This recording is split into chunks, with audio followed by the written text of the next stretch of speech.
Depuis hier, la galerie Schigger Art Contemporain accueille une nouvelle exposition mettant en avant les œuvres de Marcel Ferron. Une femme, mais également une figure majeure du mouvement automatiste et pionnière dans l'art moderne québécois.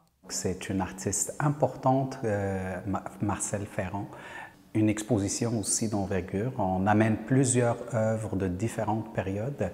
On connaît l'implication, le rayonnement de Marcel Ferron après le refus global et pendant le refus global. Donc, signataire du refus global et fait partie de mouvements automatistes. Membre du groupe des automatistes, Ferron a bouleversé l'art québécois en revendiquant la liberté et la création. Ses œuvres marquent les différents passages de sa vie et explorent le mouvement, la couleur, les reflets d'une époque en pleine transformation. Une femme très engagée, très inspirante.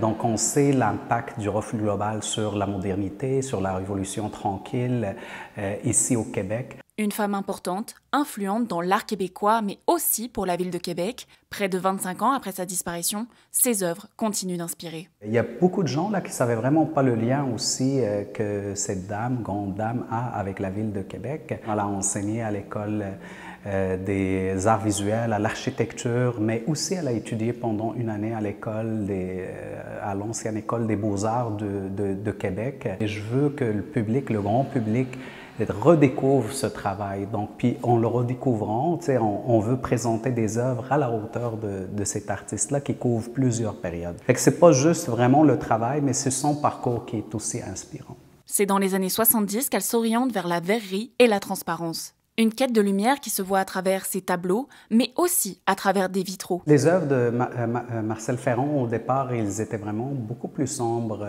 je dirais même avec une palette de couleurs réduite. Puis dès son voyage, dès son installation à Paris, donc elle a rencontré plusieurs artistes, dont des artistes qui travaillent le vitrail. Les grandes œuvres publiques qu'elle a faites avec du vitrail, qui est une inspiration vraiment parisienne. On pense au métro Champ-de-Mars à Montréal, le palais de justice, je pense, de Granby. Cette exposition se poursuit jusqu'à la fin novembre à la galerie Schigger Art Contemporain. Marcel Ferron nous rappelle que la lumière et la liberté peuvent transformer le monde. Un verre, une toile à la fois.